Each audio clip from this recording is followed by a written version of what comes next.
Good day, everyone, and welcome to another episode of Ramble Shrapnel. Not our main episode, our main kind of episode, but still as significant.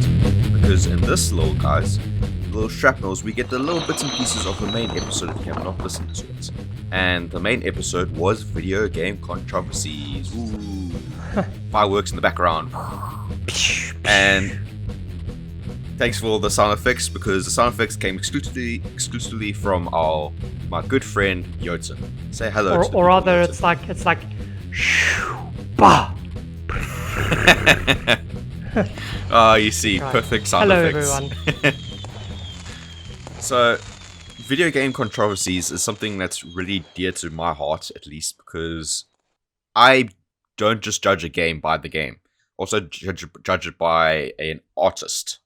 And this episode of The Shard is going to be slightly different because we didn't get much feedback from it, and we don't blame it because it was during the Christmas time and the festivities and people were going places, so I kind of was keeping track of a certain game that I have been Google Gaga for a long time. It was supposed to come out in the year of 2022, but now it's coming out here in the year of 2023.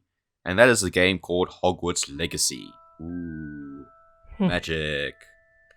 Now, Eoton, what is your level of understanding of the video game so far? Because then I'll get your understanding and see if I need to expand it before I touch on to why it's such a controversy at this stage in its lifestyle. So I know that it's an RPG, and that you go like from years 1 through 7, and just because it's an RPG, you level up. You can spec your character as you want your character to be spec'd. But I also believe that there's some kind of a multiplayer component to it. Is that true? Nope. No multiplayer. Oh, okay. Well, that's all I know then. No, that's good, because that gives a really good fresh perspective of the situation, and I would love to hear your opinion on what's really going on, because this game, by the time this recording comes out, who knows, may or may not have been released already. And I'm very excited for it, but certain things that have come to light have dampened my mood a bit about it. And it's unfortunate, because I'm still very excited about it, but at the same time, I'm a little bit cautious about it now. So in the past, so the game is as Eoton described. So you are basically a fourth year. You don't really go from the first year. Well, I say you don't really, because you're a muggle, and you get into Hogwarts very late. So you don't necessarily go in at the right age. So you generally have to kind of like speed run for the first 4 years. And the game looks very amazing. It's really dedicated. You can see there's a lot of love and thought that went into the game. But there's a certain group of people, mainly the trans communities. I'm not directing it to you guys at all. Just that's what the people are saying. Basically are not so pleased about the game. And it's not about the game, it's about who made the Hogwarts universe, and that's J.K. Rowling. Basically, J.K. Rowling has come out to admit that she doesn't believe in trans, and unfortunately, everything with her hand in the pot what she created is now also influenced by that, and that including the Hogwarts universe.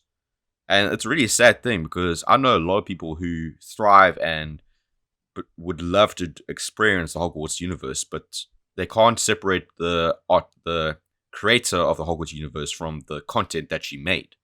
And I feel like that's not quite a right way of thinking about it, because now it's also affecting Hogwarts Legacy, which the creators or the game makers have admitted openly and many times, stating that J.K. Rowling has had no impact or hand in the creation of Hogwarts Legacy.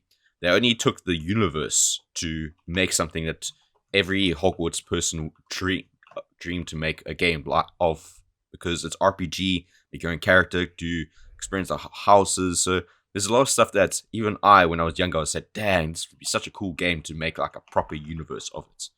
Yeah. And now a lot of people are giving Steam bad reviews because you can't really see a review a game that has not been released yet, but they're adding like funny tags. So like it's a genocide supporter, it is transphobic, and they're adding all these weird tags to a Steam game that has not even been released yet. But obviously, it's these certain people who are in such belief that this game is such a hate crime to a certain minority group that it has no intentions of it being a hate crime at all. It's just because J.K. Rowling said one thing, and now everyone is now saying that this is a game of the devil, which is a sad thing. But I want to hear your initial review, Eoton, before I could give you a bit more information. What is your so from what I told you, obviously, I'm trying to be as unbiased as I can. But what is your current what's your current viewpoint of what I've just explained? I think it's a bunch of BS, if you ask me. And that's just because, regardless of whichever community isn't happy about any work of intellectual property, it's impossible that everybody can be catered to with any product. Mm-mm. It's basically like saying, if I wanted, or not, this is just another analogy, right? So it's basically like saying, like, let's say I'm a big company and I say, here's my new hiking boots. They have, they come with free crampons, which are like spiky metal clamp on things that you can use to climb on ice or very unsure footing, just because they stick into those surfaces. And yeah, they're very cheap. Here's a special promotion, or they're cheap because of the special promotion. Have fun.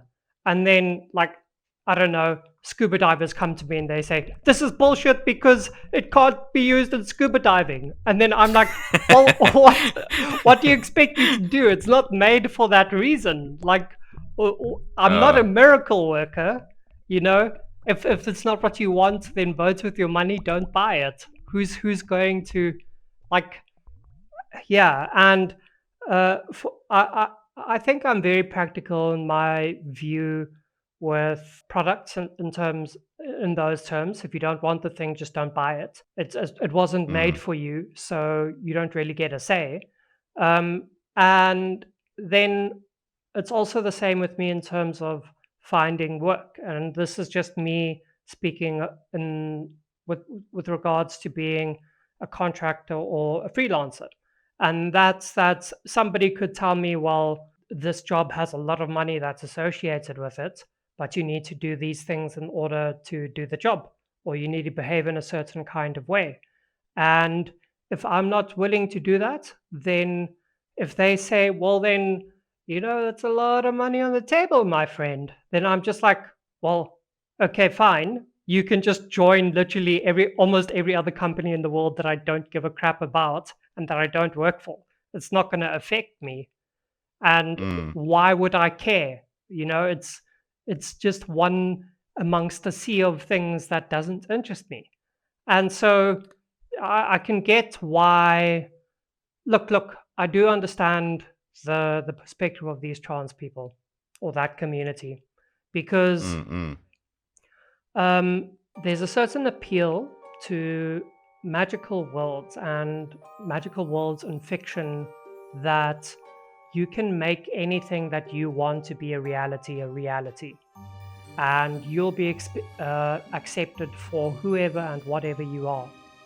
And I think it's like especially the case with Harry Potter, because they have their animaguses who can turn into animals, and they have their characters like Tonks that can give themselves duckbill faces and things like that. And all in all, considering that they are also conscious and sentient magical creatures, I think they'd be very accepting towards trans community people or anyone with any kind 100%. of other gender.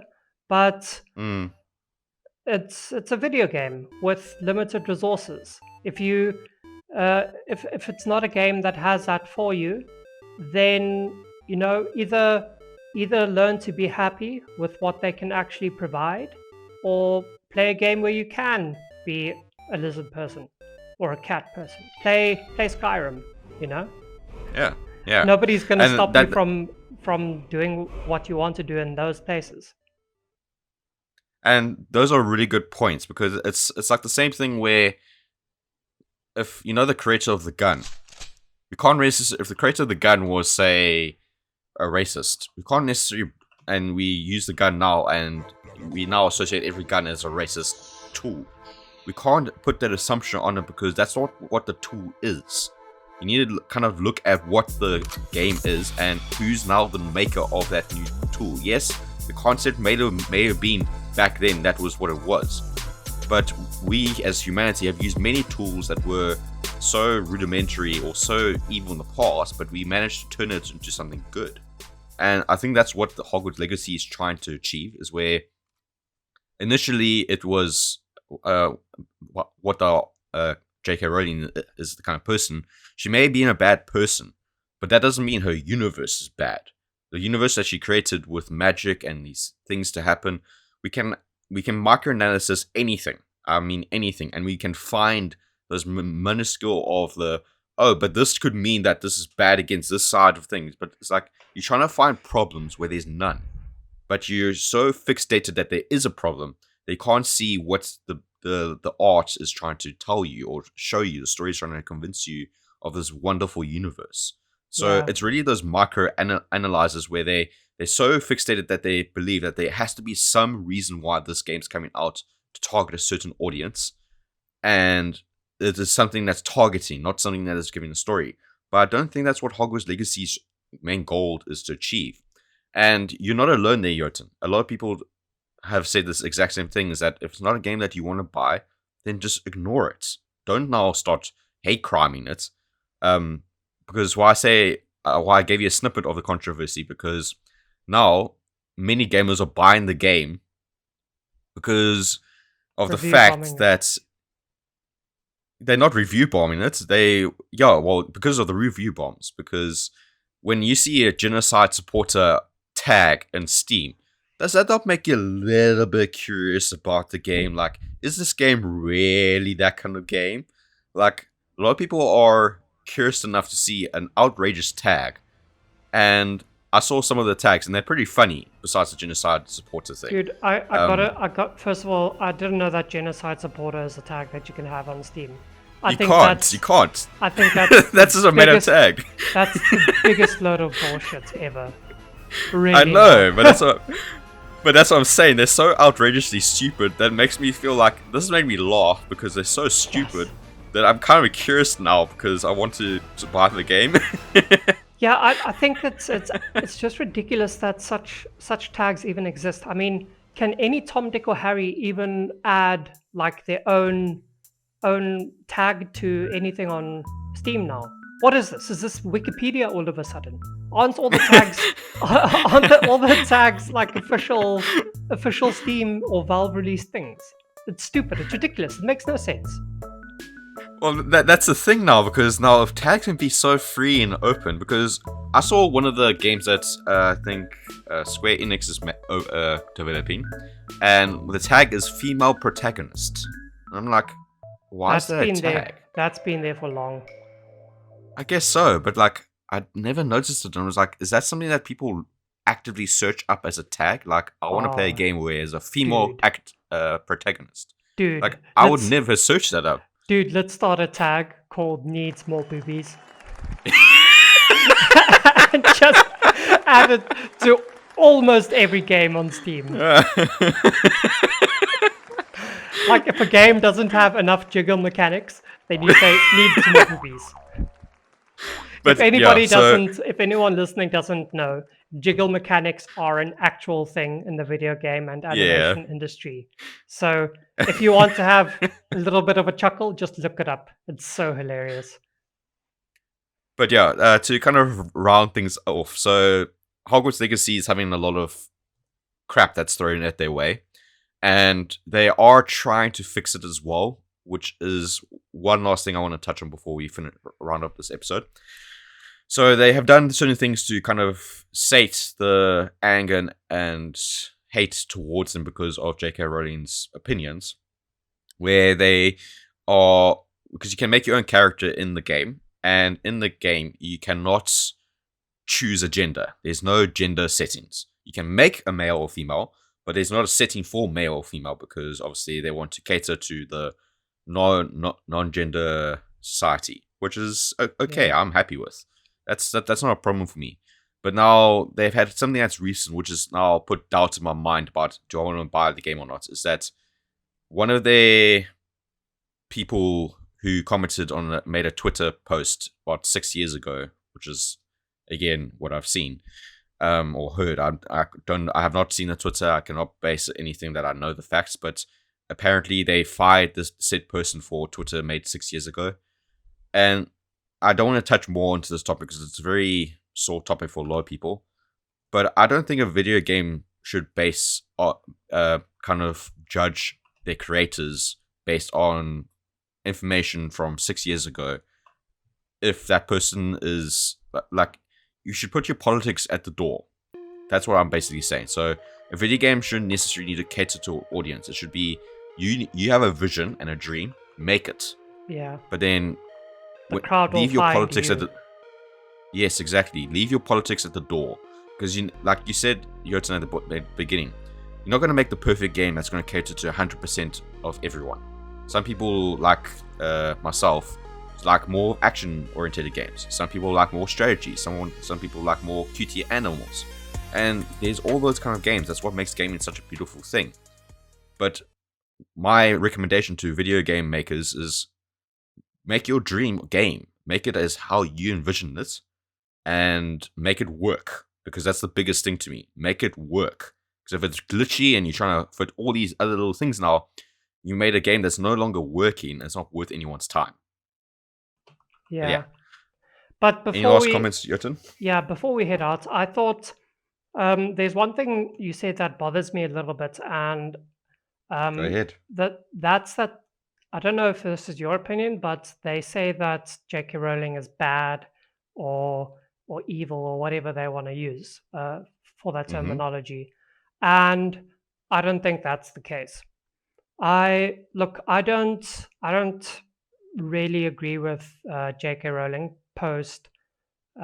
geez, post she finished Harry Potter, um, or maybe like post the Cursed Child or whatever that book screenplay was called. I do dislike what she's doing now as well, and for me, it's not because specifically of what she says, but one, she retcons like so much in Harry Potter. I don't even know what's real in the Harry Potter universe anymore because I'm a massive geek. So I I like learning about the expanded worlds inside of my favorite settings. And it's like I'll be listening to a lore video about the Harry Potter world or the Wizarding world, and it'll say this thing, but in later years, Pottermore, which is like her little data bank of Wikipedia or something, says that that's not actually the case, but it's like this instead. And then I'm like, well, shit, woman, choose a perspective and stick with your guns. Like, why? Who are you trying to satisfy by changing these past things? And so I can kind of get where the trans community is coming from, because especially when she said that no, Dumbledore was gay the whole time, like he's always been like that. That's how I intended for him to be. I think the trans community saw her as a champion of the LGBTQ plus community. Possibly. And so I think that there's a lot of feelings of betrayal that are coming through here as well. But just because I know about game development, I've made a very simple game before in my past, and even that stretched my resources to the limit. And it's simply impossible that you can include everything that you might even want. A lot of the time in game development, if you're not even talking about feature creep, which is where you think, oh, this will be so cool, I'll add it anyway, and then you never finish the game because you tried to add too much above and beyond what you wanted to do from the beginning. A lot of the time, you actually have to cut away content that you wanted from the start, but you simply didn't have the refunding or the manpower to implement it all. And so it's I just think it's unrealistic that you can get that kind of thing in Hogwarts Legacy. And Well, there's also the complicating factor of, it's a children's fantasy series. The target, mm, I mm, I think the target market for it is actually school age children. And so yeah, I'm not expecting the character customization from Cyberpunk 2077 inside Hogwarts Legacy, where you can yeah. have like a woman with a man's voice and then also with a schlong if you really want that. But like Ugh. it's I don't think you can do that. You're corrupting my Hogwarts dream. And I think it's very appropriate because that wouldn't be well suited at all for a Yeah, school yeah. setting or a school audience.